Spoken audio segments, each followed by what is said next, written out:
Well, coaching is an aspect in sport that will determine so many things. One of those things is whether you'll be entertained or you won't be entertained. Will the sport be able to attract new fans? Will the sport be able to attract new sponsors and stuff like that? Now, today on CK Sports, we do dive into the state of coaching in Uganda and probably across the African continent. Clive Jazze is my name, and yes, I just to let you know that we do appreciate all those who have subscribed to our YouTube channel, those who like our content, those who comment with critiquing comments here and there together with the questions. We don't take that for granted. And today on the show, we shall be joined by a man who is no longer a guest over the show, but a man who is always a part of the show. Mujib Kasule, a former footballer, coach, administrator, and yes, he also does run a football academy, a Proline football academy. They do also have Proline football club, and if I'm not mistaken, next year they will be celebrating 20 years of existence. Mujib, good morning. But of course, people are watching us from different time zones, and thank you for joining us. Thank you once again for inviting me. The other element, probably what I didn't introduce and why we do have Mujib on the show, is the fact that he is a coach's instructor here in Uganda. He is one of those people responsible for nurturing, for mentoring, and yes, producing coaches here in Uganda. So every time you are watching football and the coach at your favorite football club is not doing things the way they are supposed to be doing them, one of the people responsible for that is Mujib Kasule. But also, if you don't appreciate the kind of work your coach is doing at your football club, still the person responsible for that here is Mujib Kasule. But maybe, Jiba, for starters, your take on the state of coaching in Uganda, football in particular. Coaching in Uganda has come a long way, although coaching education in Uganda is very young. So those are two different things. Two different things, yes. Way before, when football started, mainly people who played the game, when they retired, they became coaches. And they were teaching that they knew while they were playing. Once in a while, we used to have courses that used to come here. We used to call them courses, but they were actually not really courses. They were refresher courses meant for those that are already educated to refresh. Others were workshop. Others were interactions. But in Uganda, we didn't have coaching education. But because people had football experience, then we had some people who went to Germany. We had some German people who came here under the exchange programs, and they used to teach coaches. That is what we had, but mainly it was people who were retiring, getting onto the sidelines. And this is about 70s, 80s, 90s, until recently. The coaching education in Uganda started in 2012. 2012. Yes. That is when we joined the CAF coaching system. 13 years ago. Yes, what we call the CAF courses. Because for them it is an education, it is a system, and it has levels. A coach, to become a qualified coach on the African continent now has to be at the level of CAF A. That's when you are called a coach. But the problem is football, for every level you attend, they ask you to go and get practicing experience, like practicals. Then you come back and upgrade to the next level. So if I have a CAF C, I am asked to go and get coaching experience for 1 year before I do B. So I am still pursuing my coaching badge, my coaching qualification. But along the way, they allow me to get experience at a certain level. For instance, CAF C is a youth coaching course. For beginners, always say. For youth, not for beginners. Because we have beginners, then we have CAF D, then we have CAF C. Okay. So every every level corresponds with a certain level in terms of practicing. So CAF C is a course usually tailored for youth. Then CAF B, you begin now to get into club football. And then CAF A, of course, the elites. On the continent, they have not totally rolled out what they call CAF Pro, the equivalent of UEFA Pro. But CAF A now is the highest in terms of that level. Maybe before we look at the football education, just to take you a little bit back in the era of the football coaching. Of course, the game lived on and talents were always produced and stuff like that. But in your own assessment, from a technical point of view, how much did that contribute to the development of the game in Uganda? It did a great deal. They contributed a lot. And once you stand here and you remember the game and how it was, and the fact that these coaches had not gotten the proper education and the amount of work they did, it was enormous.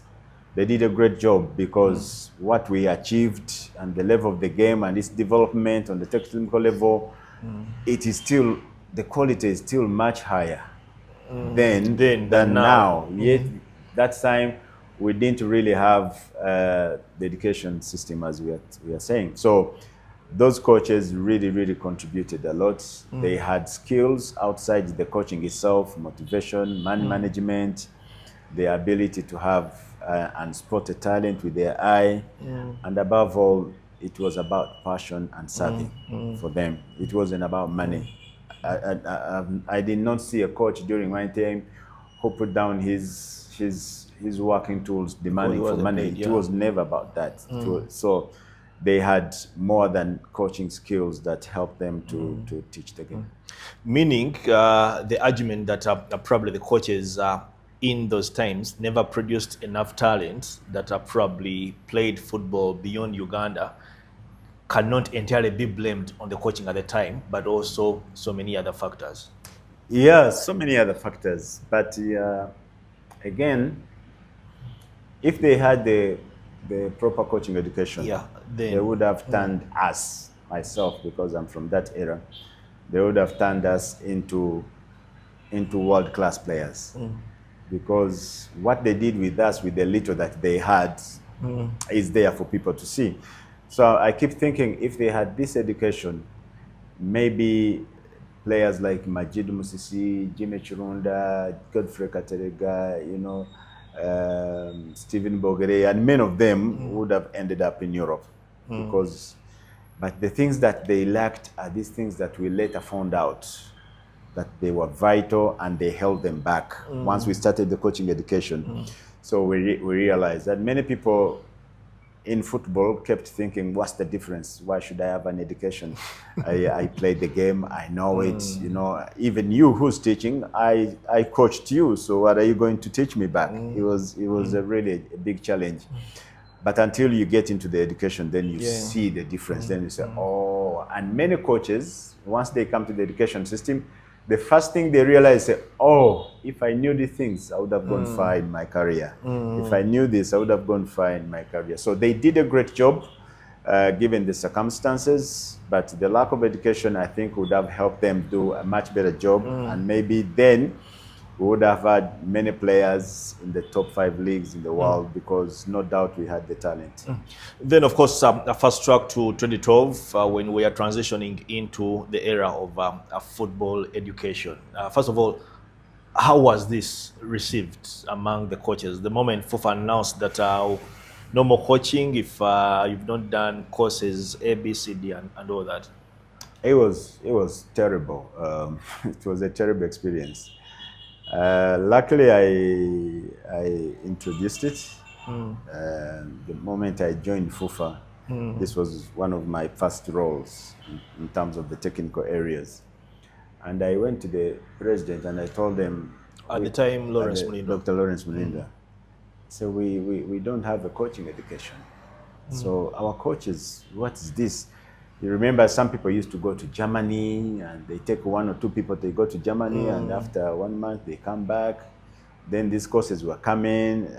some of them were called FIFA high level, and people who had never been even stepped on the field of play, you know, so it was all confusing. So I said, we need to have a system. And thankfully, at that time, CAF had also come on and insisted that everybody should align. Yeah, maybe to cut you short, sorry. The football education, when is it introduced, let me say, across the continent?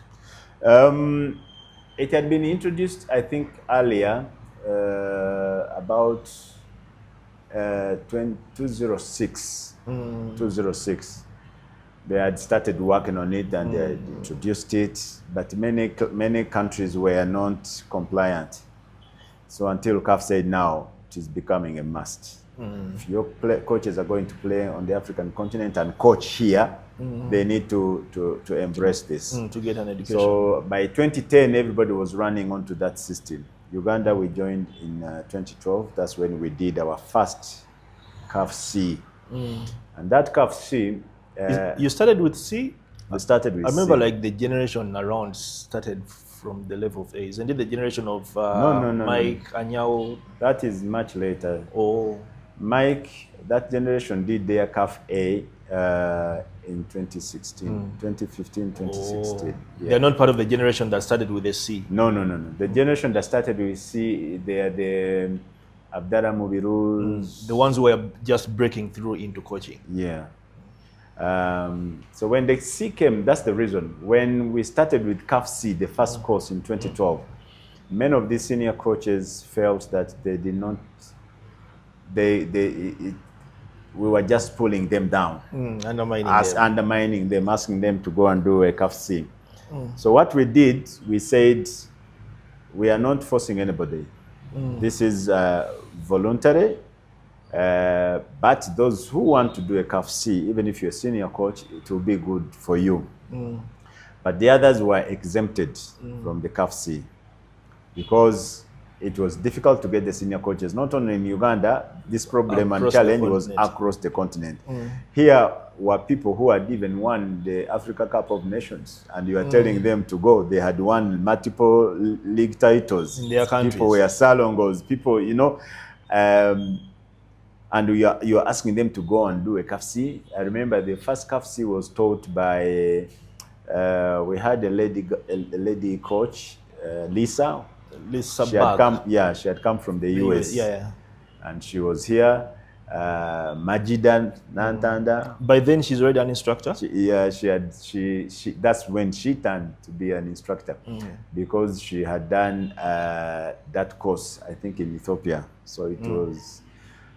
We were just getting started with something. And then it was coordinated by the late, it was called Bioma. He was the education officer at FUFA. In FUFA. Now, you're asking Coach Mike Mutebi to go and sit in Lisa's class, Majida Nantanda's class. So we exempted them because they were complaining. We consulted the CAF and said, you're going to have trouble with those. First, invite those that are willing to start from the bottom, even if they are senior coaches or not. Did you get any senior coaches who are willing to start? It was, I think, Loenyesi, George Best, Nsimbe. By then, George Best is not a senior coach. Yeah, he had just won back-to-back trophies for KCC at that time. And in terms of age, he's much older than Mike Mutebi and even Simbwa. So you could see. So, but for him, he didn't see it as an undermining thing, so he came and joined. Actually, was it because probably he had not done any coaching course in the past before? Yeah, he had not. He did some. One of those that used to come here, FIFA this, FIFA that. He had done all those. And here we were telling them, those are not courses. Okay, they call them courses, but they are not badges. They don't give you a license. Just certificates. Yeah, they are certificates. But for him, he was eager to learn because I remember even when Proline brought here the first coaching course of youth when Manchester United sent coaches, George Best was there. He was the only elite coach who came. So, and I remember Mike Mutebi came to see the course and he found George there. The CAFC. Yeah, he came around to see what these people are doing, and he found George Best there, and he made noise. You said, hey. Then he came and attacked me from Nambole. He found me at Lugogo. You guys, you don't know what you're doing. What is George doing in the course? You said all these kind of coaches are exempted. He said yes, but those who wanted to come, it was welcome. So he was really mad, and we had a very big altercation there in Lugogo. But such was the issue.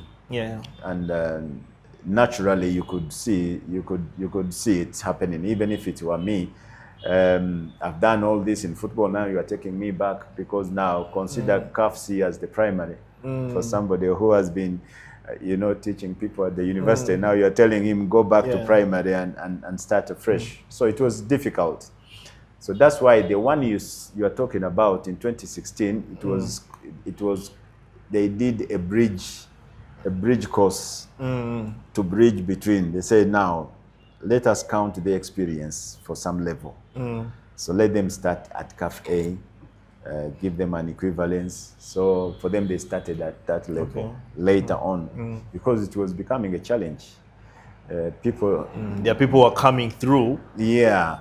And naturally, we footballers, we don't like class. That is the reality of things. Yeah. We are artists. We don't belong to the classroom.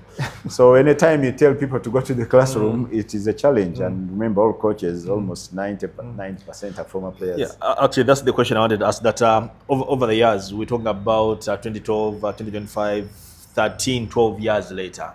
What are some of the challenges that have been faced during this time of the football education, especially with the coaches? That is the first challenge, that coaches initially, they did not embrace the program. From the onset. Yeah, they found it very challenging, very undermining for many of them. And they didn't want to come. They didn't want to come. But because we had made it a regulation, CAF had made it a regulation, so they were forced to come. Secondly, they didn't want to pay for the courses. They say, okay, if we are going to come, okay, we are coming, but we are not paying. And we were saying, no, you have to pay. It has to be, we have to share the costs, because the reason why many times courses were not coming here is because FUFA had to pay. So when FUFA didn't have money, they didn't organize courses. So I told them, you people, this is for your own good. Pay to have the education, because the license that you get is the one that is going to give you a living, exactly. Giving you a job, so you're going to earn. And education all over the world is paid for. The courses were subsidized and made it cheaper. CAF C at the beginning was, I think, $250,000. Of course, now it has gone less than $100. Yes, less than $100. In other places, you are talking about $2,000, $3,000 US in other countries. So ours was still the cheapest, but still, people didn't want to pay. The other challenge was many of us football players. Our educational background is not very good. Yeah, because I'm told the courses are so sophisticated. Laptop here, attachment, presentation it's here. Real education. It's real education. But because we talk about football, people think now football, what kind of education is that? I remember sometime we had to even send the coaching content to the club chairman to allow their coaches to come. Because abakocha abamu bakola nnyo kisoboka obutajja mu courses nga batuuka ne balugamba chairman nti Mujibu ali mu kunwanyisa nze ebyo sibye nasoma nakola ki tebalina bibasoma ffe twasoma ebintu wano, so nga you have to send the content to the chairman n'omugamba go through olabe. After that chairman n'agamba so it's real education. It has science, a lot of science in coaching. It has a lot of psychology work. It has a lot of course, practical work, methodologies, the football knowledge, history. It has a lot of things. So meaning for you to be able to sit in that class, comprehend, understand, and probably later apply, you must have had a proper education. That is a very big advantage. That's a very big advantage. Having said that, coaching is also a talent. Yeah. Somebody who never went to school at all can be a better coach. Yes. But without qualifications, but that without person will never have an opportunity. You can't. The challenging bit was writing and speaking English. That has been and continues to be the most challenging. So that was an issue. Because you're writing, you're answering exams, typing things on the laptop, sending attachments, you need to go downloading attachments. I remember the people who came to do CAF A, all of them had new laptops, but they couldn't switch them on because it was a prerequisite, it was a requirement. You have to. So they went and bought laptops, but they had never used laptops before, and it was a big challenge. Then the other challenge, which is the biggest challenge, is that after they have gone through the courses, they fail to reconcile the old them and the new them. To transition. Yeah, what they have learned and what they knew. They are two different things. Because remember, these people have been coaching for a long time outside the education system. Yes. So there are practices, there are things they were doing which are no longer applicable, but this is what they have grown doing, and it gave them results. You're talking about somebody who won a championship doing things a certain way. Now you are telling him those things are not applicable. Those things are actually dangerous. But he used them and won. So you're telling them, drop that and pick up this one. And you see, whenever you go to an education and when you talk about science, especially, science is about processes. Scientific process has stages. If you skip one stage, everything breaks down. Yeah. So it is anything that is a process, it is very slow in terms of giving you results until it clicks. Now, these coaches are expected to produce results instantly. So they abandon this and they go to the pressure of results. So nebagenda kuchawe chibakolera, whether it is a shortcut, whether it is wrong, as long as chimwa results. So it is not that they are stuck in the ancient way of doing things, but also where they are employed, there is that pressure of results. So he has no time to implement what he has studied. A process. Yes, they have the time. But actually, the biggest part is that them believing, changing the mindset has been so difficult, so difficult, especially to those ones that played under the other regime, those ones who saw things differently. So it is a battle. It is a battle. There is a coach, for instance, when we were playing, we believed that we were told that fitness kills drinking water kills fitness. That's how we grew during up. Training or even after training? Anytime during the match, water kills fitness. So the mindset is an athlete should not drink water. Should not drink water. Now, when we came for the courses, people realized that you are supposed to give a water break every 15 minutes. And say, what? Every 15 minutes, you have to give a water break. And now people failed to reconcile that in their head that no. Because for 40, 50 years, they knew it the other way around. So it became an issue. Coaches stood up and said, no, that is not true. And they were arguing with science. Wow. So that is how strong a mindset is, and that's how difficult it can be. But up to now, other coaches, eventually they saw it, but one of them, up to now, even if you find him, even if you bring the best scientists in the world and put them in front of him, he will tell you, ebetebikola. Tetwazanyanga tetunywa amazzi, tetwazanya, tetwagenda, tetwawangula empiira, tetwakola ki? What have you achieved abanywa amazzi? Why do these people then eventually get the certification that they are now qualified coaches if they are still struggling to probably understand, comprehend, interpret some of these things? No, you see now, what people don't know, because I've had this in everywhere, passing a course is the easiest thing. Yeah. It is the easiest thing.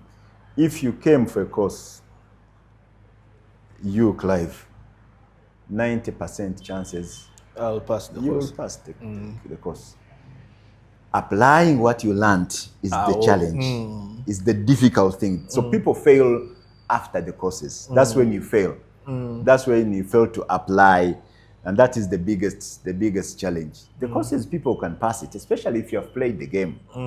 These courses, if you play the game and if you come and concentrate, because everything they teach, you relate it to your playing time. You have seen it, you remember it. Even those that are vague, you when they tell you it is this, then you, but applying what you learned is the most difficult thing, because it is a scientific process of how you teach, the methodology, the practicals, applying the science with the technical knowledge and all this, money management. That's where people fail. So passing a course is very easy, but application is the problem.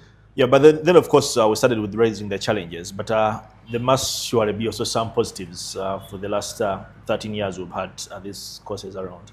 Oh yeah, there's a lot of positives. The game now in Uganda has changed holistically. You can now watch a league and you see similar trends across board. The way they organize their teams, the tactics they do, the systems, the team performances, you can see all that. When you visit the training sessions, when you see the warm-ups, when teams are preparing, when you see all these things, you see that the game was able to leave the ground to a certain level because of the courses. People who never played the game can now even coach also. Yeah. Because like it is elsewhere. Yeah. Now they have the knowledge. They have this. If they can't coach, at least they can hold a warm-up session. Yes. Take people through a strength and conditioning session. No, they can actually. Brian Senyondo did not play the game, but he's now one of good coaches that we have around. And others, Asaf Mwebaza did not play the game, but he's now a good coach, because now this one gives you an opportunity. You go, you study. Before it was very difficult. You didn't play the game, who are you going to coach? But now you have the coaching education, then it helps you. So the level now in coaching is really good. And when you see the game, before our game was when you watch people play, you see the kind of football, route one. People used to just kick the ball. People just used to make the bodies fit and assume that everything will be done on as long as you're fit. Yeah, the tactics. Body strong, training was about making people fit. But now coaches are teaching more tactics, formations, strategies, game planning. And when the league is being played now, you see across board that now it is starting to be uniform. There was an argument, not only in Uganda, but even in other places on the African continent, that these courses, CAF should allow national federations or even instructors to have these sessions in the local languages of those different countries to enable the coaches understand most of these things better, especially because the issue of the education background you raised is something that affects the entire continent. Is it something that probably has been considered? Yeah, you see now, the challenge with that is that some countries like Uganda, none of the local languages is considered to be the national language. But we have regions. No. From CAF's point of view, because the Arabs do their courses in Arabic. The Chinese do their courses in Chinese, and other countries do the same. So why wouldn't Tanzania do their courses in Swahili? Yeah. Yeah, but Jiba, for me now, this would be my argument. If you're probably going to hold a course in the Central, let that course be in Uganda. If you're going to hold that course in West Nile, okay, probably you don't have instructors who can speak Lugbara, but my thinking would be let that course be in Lugbara. If you're going to host, to have a course in Eastern Uganda, let that course be in Lusoga, be in Luteso. If it is Western, let it be in Runyankore, in Rutoro, Rukonjo, stuff like that. Yeah, the challenge would probably be having the instructors who can speak that language. That is the point I was building. from the top that English, French, the 6 internationally Arabic, recognized yeah. languages should not be the only languages. If FIFA and CAF want to develop the game at that level, because there are so many corners of the world where those languages are not spoken, but football is played. So do you want those corners to stay without coaches simply because of a language barrier? So other countries have made their case, and that's what they're doing. CAF has allowed now federations, the lower courses, to be interpreted or done in the local languages. The C, the So D, the C, and the B. yeah, so FIFA has put up 6 languages that can be used for. There's Luganda, there is Lugbara, there is Acholi, there is, I think, Runyankore, 6 of them. From the different regions. Yeah, from the different regions. And we are saying that people at that level, you are doing a beginner, you are doing a CAF D.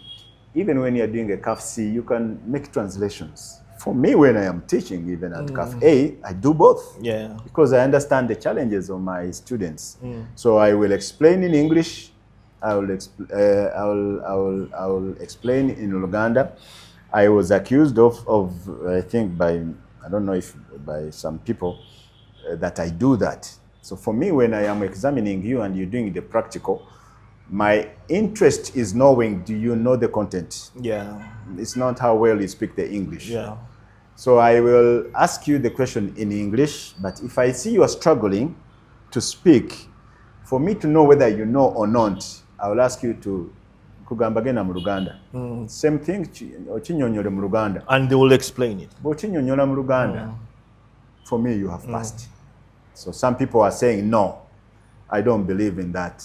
That is, for me, that is for people who are not civilized, thinking that somebody who does not speak English does not know.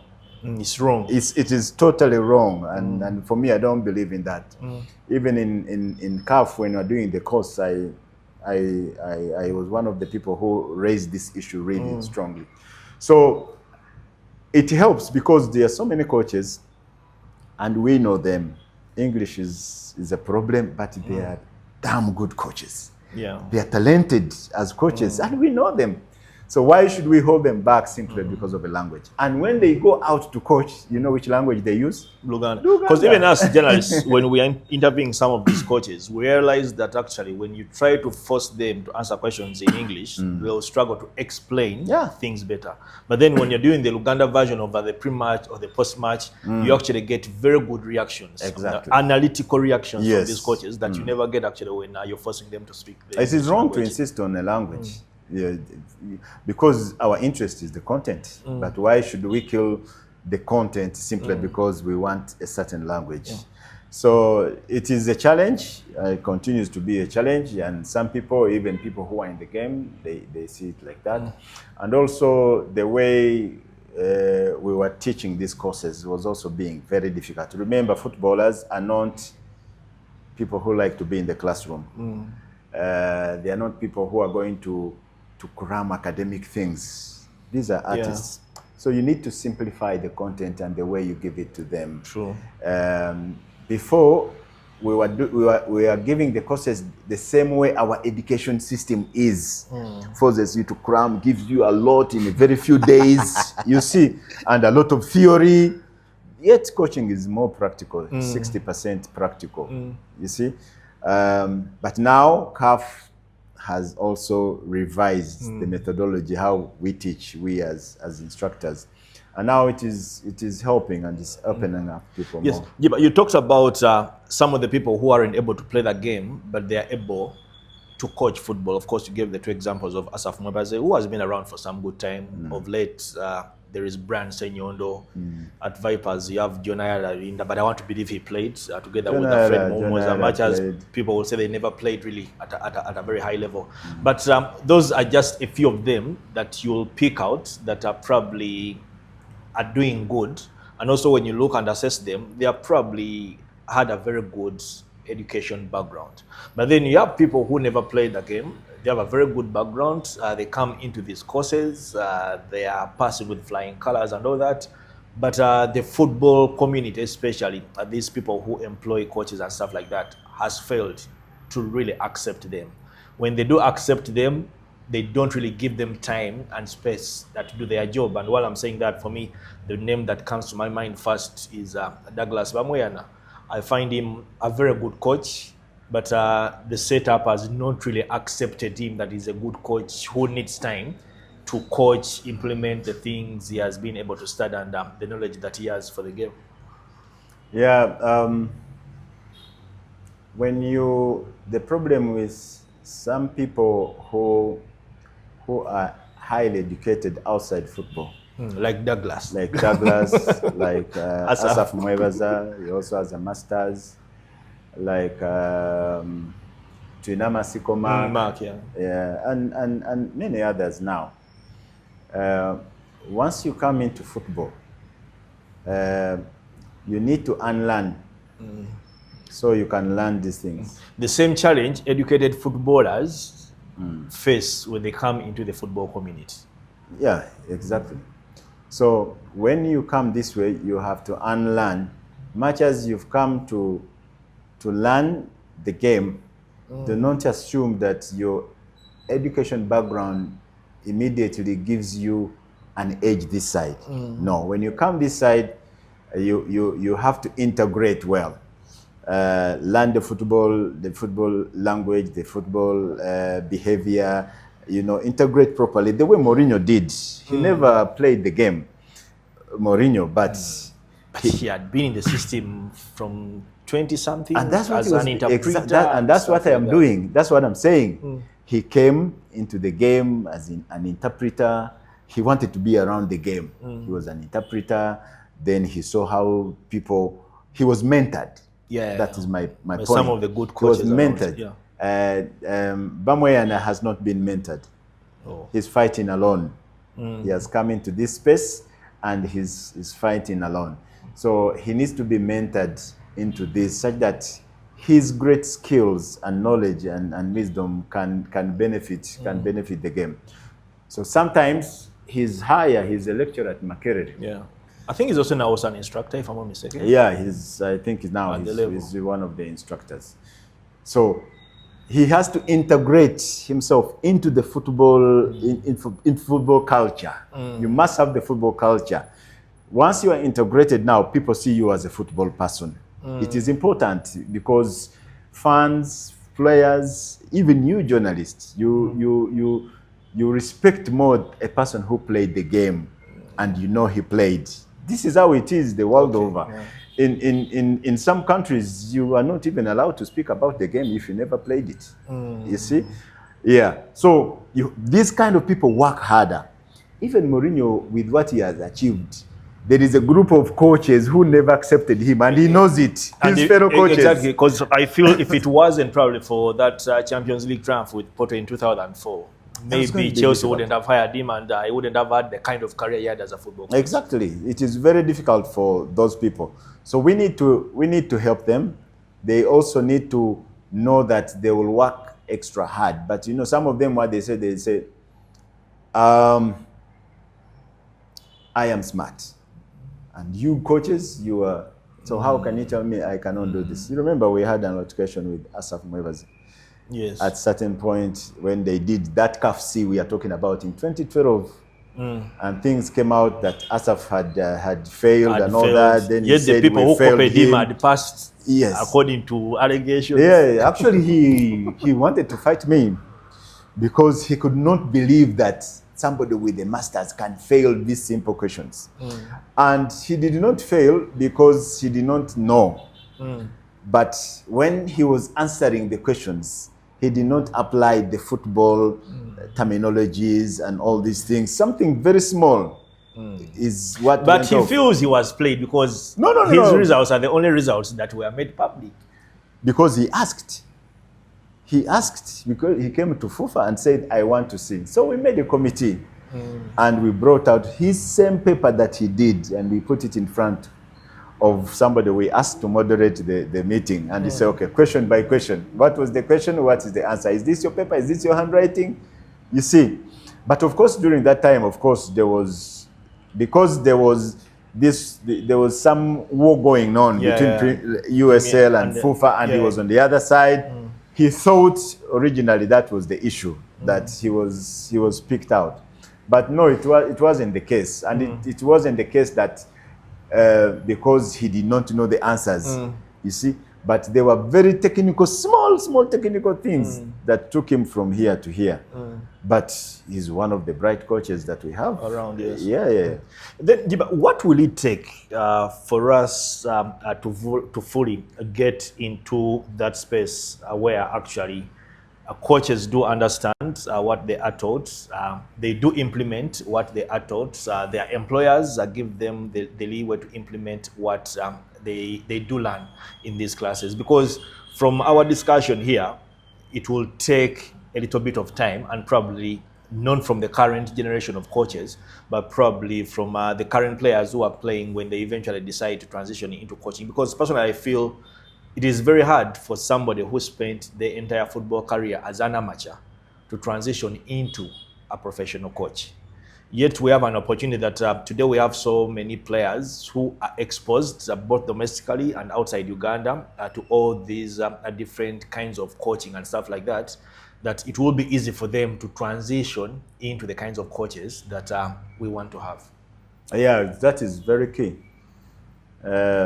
Because we are not, right now we are just doing courses. Come for courses, I have CAF C, I have A, that's all we are doing. But that is not enough. It is not anywhere near enough. We have to be deliberate. We have to do the same things we do to a footballer. We have to do the same things to a coach. We have to develop him, we have to nurture him, and we have to expose him. We think now we can only do those things. We are developing. Every time somebody talks about development, player development, people talk about players. But we have to do exactly the same things to our coaches. Yes. We need to develop them. We need to nurture them. We need to expose them. Now, nurturing and exposure is exactly what you're talking about, that 99.9% of them played under the amateur setup. Yeah. Now, this job requires them to be professionals. Now, 60% of who you are as a coach is what you got it during your playing time. So, people who played in an amateur setting find it extremely difficult unless there are deliberate steps, strategies, and plans to help them. I'll give you an example now. Obua, Sekaja, these two. Onyango still playing, but let me say Obua and Sekaja. They spent a big chunk of their time playing in professional leagues. Yes. So it means they learned those things firsthand, because the coaches were practicing on them. So as coaches were practicing on them, they were picking first-hand information. So 60% of the coaching content they already have through the experience. They went through it. Other people put in class and told, this is what you do on a game day. This man went through it. So it happened. He saw it. He traveled. He knows all these things. So now, those are the best people who make good coaches. Now, as a country, as a federation, we must be deliberate and we recruit those people. Here in Uganda, somebody just has to come and say, I want to be a coach. Now, there you will get so many people who are not talented, who are not the part, and you miss out on these people. Because as long as they have paid their 500K to exactly, do a course. and on all that. But as a federation, yes, you can allow those people to come, but pick and have your own that you are going to pay attention to and recruit them. So before Onyango finishes, you should be on his back. Onyango, what is the plan? Why don't you come into coaching? Even if he doesn't do the coaching badges here, let him start in South Africa, but you have recruited him, you have given him the idea, and you are supporting him. So he can start Once Onyango becomes a coach, then you know that he has full knowledge. You're not going to doubt anything, whether he knows what players should eat. He knows it. He knows how to prepare for a match that is away. He knows how to prepare for matches at home. He knows how to put players in a room and discuss tactics, because he goes through these things every day. So once you recruit somebody like that, the job of us, the instructor, becomes very easy. You see, Obua is the same thing. But Obua now is pushed out of the game. For whose loss? Actually, he was pushed out for a long time before eventually he had an opportunity at Uganda Revenue Authority. But you remember all the times he was at Maroons Football Club, he was never given an opportunity. He was thrown out of a course I was teaching. And Obua, in that course, he was the best. And what was the reason? We never knew the reason. They were saying he doesn't have, I think, a CAF B. So he can't do a CAF A. He cannot do a CAF A. And I was saying, you guys, all the coaches you have at A. But this is a person who has a certificate from UEFA. He had done the first one from UEFA, but he hadn't done the UEFA A. But you see, we refused him to do CAF A here, but in Scotland, they allowed him to do it. Because he qualified in the same class with Stephen Pina. Exactly. That shows you that for us, we don't know what we want. This is our own. We refuse him to start at CAF A. Yet there are other coaches who started at level of A here in Uganda. Now you refuse Obua. And they don't have the kind of exposure that he has. That Obua has. So a person like Obua, you have to make sure he is in the game. You have to do everything to make sure he is in the game. He's teaching, he's coaching, he's helping players. Instead, now here we do so much to get those people out there. Ibrahim Sekaja, now, of course, somebody recruited him. Yeah. They recruited him. They were intentional and deliberate. Intentionally. This guy has played at the top. He has been captain. The way he plays, he has all the knowledge. We want him here. Now, that doesn't happen here in Uganda. If you feel you want, you go. So people leave the game and then they go on their own. When they struggle with life and they have nothing to probably eat, they are forced to come and say, okay, let me go and coach. So when he comes to coach now, it is too late, because that natural passion, he does not have it. He's now coming for survival. You see, and he has lost so many years in between. So it becomes a problem because we are not intentional. So we are not nurturing. We are not exposing. Secondly, whatever the CAF courses give you is not enough. Yeah. It is not enough. It is just giving you the foundation. Now, for us, that's all we are doing. You see, now, because our coaches, like we said, they are from the amateur setting, it is a must, if you want to develop them, that you take them now in a professional setting that they did not get while they were playing. How would you do that? Mujib Kasule. Have a refresher every end of season or something? No. Take them, like for internships. I did my internship at Manchester United. Somebody will say it's expensive. Yes, it is. But I got there and I didn't pay. Jiba, that internship is you. Means, yes, exactly. If me as an individual can do it. If recently Sekaja invited the late Kajoba and Basina for 1 month at Red Bulls, that's what I'm talking about. Can't we send utilize those connections? Yeah, can't we send somebody to Sundowns? Can't we send somebody to a club in Germany? Can't we send somebody to Morocco? So if you say it is expensive... Actually, you talk about Morocco and remind me that there's a year we announced a partnership we had signed with Morocco. And it was in that line, but nothing ever materialized. So if you say it is expensive and you keep that excuse, then forget about football. Because nothing is going to come cheap. And other countries are doing it. So if we don't do it... No, I mean, plant these coaches in these different places for internships at whose cost? The clubs or the federation? That becomes the easy part. The first thing is to accept that it is needed. Once you change the mindset and you know we need it, then the next thing is how do we do it? It is very simple. You can do it. There are coaches that the federation should pick interest into as a federation because they can use them at national team levels, different levels. So those that you have interest in, then you take it on. They can be 10, no problem.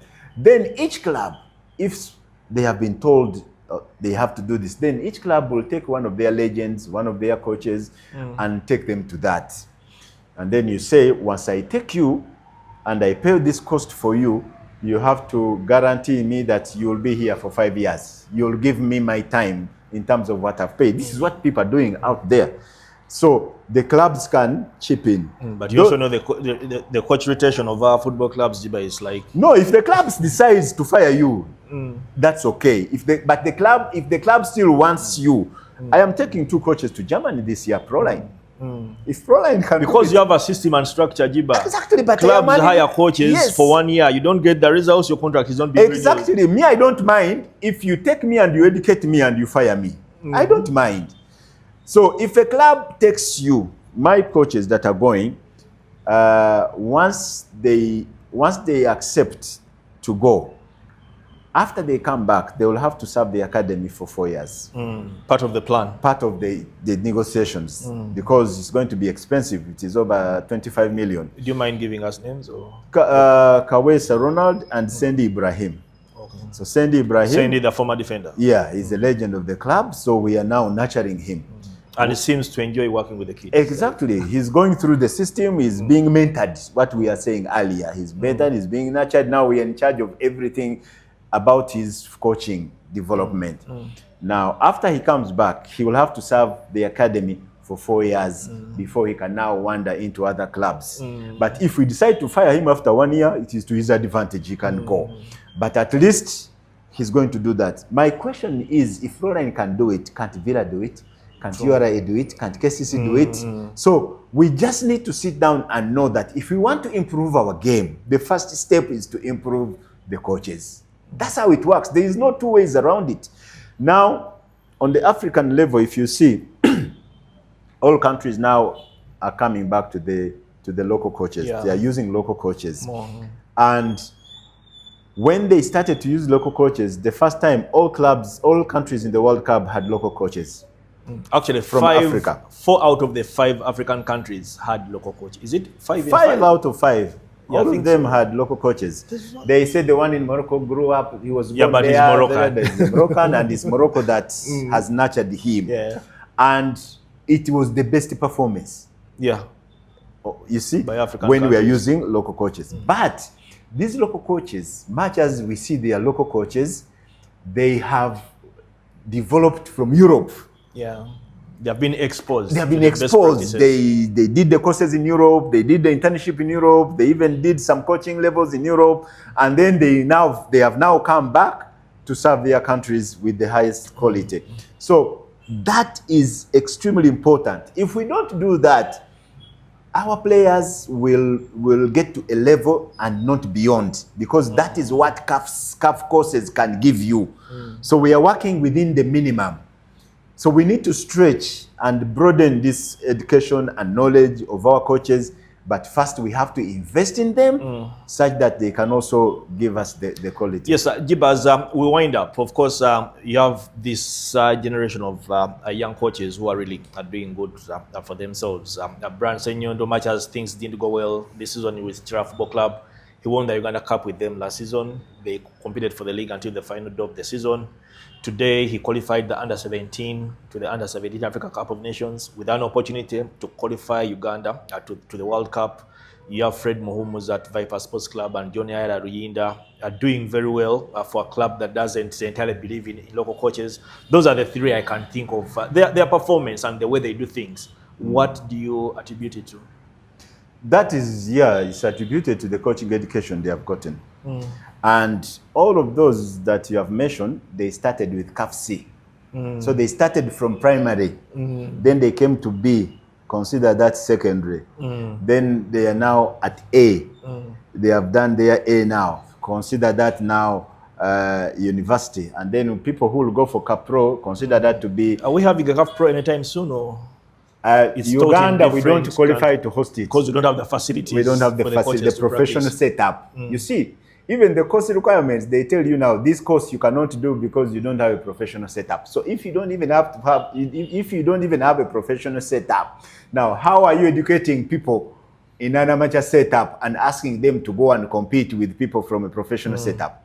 So to bridge that gap, you must think outside the box and go and have a plan. Get the coaches, take them to the professional setup, let them go there. And these things are easy, especially for the federation. They just have to write, people will welcome them, people will give them concessions, and they will host coaches. And that will help us to improve.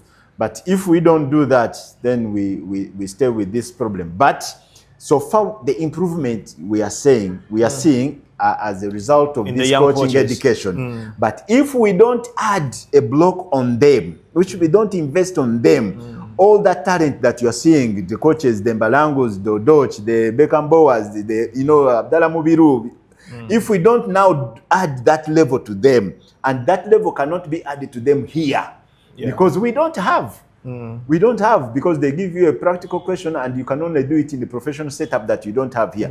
So we need now to go to those areas where the professional setup is and put our because coaches when you there. mentioned that, you just remind me, with the help of Dennis Onyango, KCCFC were able to invite Rolani Mukwena to come here and spend a week or something with the KCC coaches and all that. Surely with the help of the same person, they should be able. And you see, because of the perception, with that opportunity, KCC messed up. Instead of bringing Makowena here, they should have taken Mole. And probably 2 or 3 of... they should have asked Mamelodi Sundowns, can we bring Mole Biekwaso to work with Makowena for 1 month? Because coming here, Makowena was not learning anything apart from our bad habits. You see? But if we are talking Mole there, now wealth of knowledge would have come back with him. Exposed to the best practices. So that the opportunity was wasted because this mindset with our leaders. Then the other thing that we have to speak about before we close is the fact that in Uganda, there is a cancer of administrators, non-technical administrators wanting to do technical matters.